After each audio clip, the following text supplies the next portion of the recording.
All right. Welcome to On the Mic with Melissa Ebsch.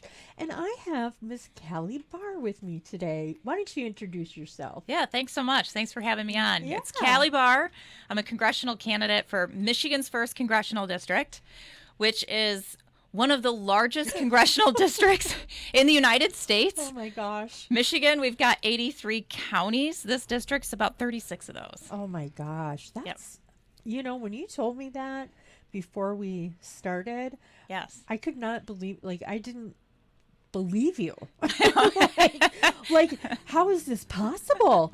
But you're doing all of the UP. That's right. Yeah.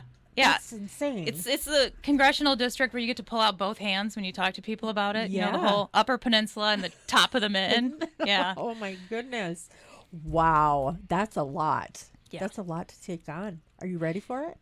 Oh, yeah. Yeah. Oh, yeah. You know, to me, so my family goes 5 generations back in this district. Okay. I mean, we've farmed the land, nursed the sick here, educated kids, served in the military. I love this place. Yeah. And to me, the need in our area has just become more urgent. And, you know, we've got a congressional current representative of this district, Jack Bergman, and he hasn't had a town hall in 8 years. Wow. Yeah, Wow. I know. That's quite a long time. 8 years. 8 years. And the thing is, you can't know what your constituents need, what your neighbors need from you if you're not meeting with people, right? Even if you disagree. You know, Right. we all want the same things. We want a future for our kids. We want to just be able to afford to live a life, Right. right? Right. That's it. So tell me about life. Yes. Tell me that. Yeah. So to me, life, I've been using this as an acronym. We need local housing. We need to be able to have an income. And that means, like, for a lot of the families I talk to, they need options for childcare. They need to have access to the internet. A quarter of our district still doesn't have the internet. And I my mean, we got goodness. the age of AI coming, right? Yeah. I mean, we're still getting the last in technological Technological. revolution, right? Yeah. We need food. We need to protect our farmers and our local food supply. And we need essential services for our veterans. We have a very high veteran population here. My husband's a disabled vet. And, you know, we need essential health care. Definitely. I mean, we're a rural district. We have folks right now who drive 45 minutes just to get to an emergency room. So That's terrible. it is. It really is. And we have some of these cuts that Bergman voted for. I'm really concerned about, you know. What concerns you about those cuts? You know, well, for one, we've seen a 70% increase in folks needing to borrow from our food pantries. Oh yeah. And we've had a 20% cut in food assistance. So we know that kids are going to go hungry. I have 2 girls. I think about that a lot. We know that the cuts to Medicaid are really going to impact our hospitals. And I think about that a lot because, listen, when people get sick, they're going to go to the hospital, and then the hospital has to try to absorb that cost. Right. And they many instances, they can't, Right, right? And in right. Ontonagon, we already lost a hospital. We know what that looks like. Right.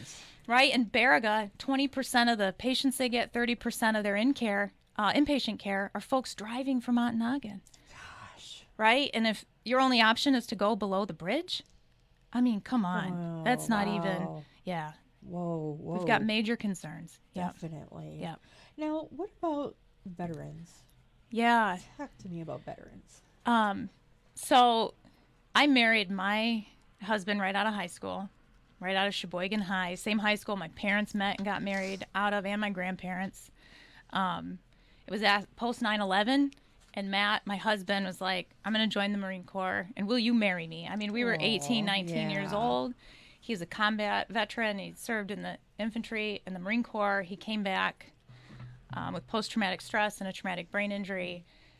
I worked to be a teacher, but then I segued. I really worked in nonprofit. I worked hard to get him the services that he needed. And, you know, in that process, I was always coming up against bureaucracy, right? Oh, yeah. Against people who didn't understand what it was like, right, to be boots on the ground, what it was like to try to get somebody help. Mm-hmm. So it inspired me to get my law degree later in life. Oh, wow. Did a lot of work for veterans, and I see the need today. Yeah. You know, I meet Vietnam veterans still who don't know, like, the PAC Act is there for them. If you're listening, please know that that's for you. And that post-traumatic stress is a normal reaction to an abnormal situation. Mm-hmm. I'm familiar with that. Yeah. Let's talk about faith. Yeah. What about faith? You know, I grew up Christian. I still am a Christian today. And I'll tell you that so much of my personal faith, which helped me when my husband was deploying and in Iraq, is personal to me. And of course, it's part of my value system. But to me, too, what's really important to understand, because we hear a lot on the news, we see a lot of polarization, is that our government is set up so that you can worship in the way that you choose to, right? We don't need government in our business. No. And it was even early Protestants that really pushed and said, hey, we need to make sure that there is a separation between church and state. And that's very important. Yeah. You know, our unifying principle is that we're Americans. And we have to remember that. That's our value system, is who we are as Americans. I'll tell you, you know, when my husband was serving, one thing that was very clear to us was that the strength of a Marine platoon, the strength of a military family, was never our collective hate for any enemy. Mm-hmm. Our greatest strength was our absolute love for one another. Yeah. And that's what carried us through. And that transcended where you came from, what color your skin was, what your politics are. And I think we're in a moment right now where we have to remember that. And we have to fight for our neighbor, for the things that we need to be able to afford to live a life. Exactly. Are you appearing somewhere tonight? I am. Thanks for the question. So we will be at Perkins from 5 to 7 tonight. Please come out, say hi. Happy to meet anyone. You know, I'm grateful for the opportunity to be up here right now, and please come by. Yeah, that'll be a great time. Yeah. And you can get some food. Yeah, that's right. Right? They have. It's how I get my kids to show up for anything. There's going to be food. There's going to be food there. They have the best pies, and they have these little things that are like, it's a lemon and raspberry thing. I don't know. It's like a little cake thing, and it has, okay. Oh my gosh, divine. Just divine. Oh, I need that. You need to try it. I do. One question that I overlooked Yeah. is, what party are you? Oh, yeah, thanks. So I'm running on the Democratic ticket. Okay. And to me, I want to be very clear that when you got people running on tickets, but the most important thing is that you're an American first, and that this district is our district. It is not a seat for the Republican Party. It is not a seat for the Democratic Party. It is a seat for us. And that means that you're going to fight for your constituents and the people who live in this district. Wonderful. Right? And that means sometimes you'll align with things in the party, and sometimes you won't, right? Because you're fighting for what your people need. We got 13 congressional districts in Michigan. Wow. You need to represent your district, which is unique from every other district. I think we already said ours is the biggest one. Yeah. Right? And Congress was meant to be that way. It was meant to be the area of government where you were the closest to the people. Mm-hmm. You'd meet with them, you'd know their issues, and you'd fight for it in Washington, D.C. Not fight to bring Washington, D.C. to rule over them. No. Oh, my goodness.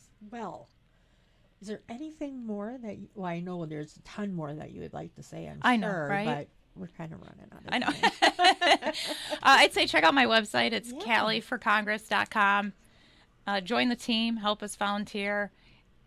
Elections, of course, next year in 2026. So we're already like on the road hitting it hard. But that's what needs to happen.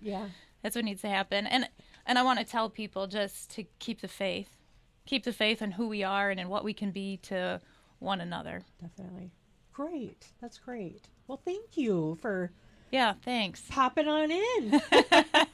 Yeah, I appreciate it. No problem. And everybody else, I think we're going to have a couple more people popping in, so hang tight.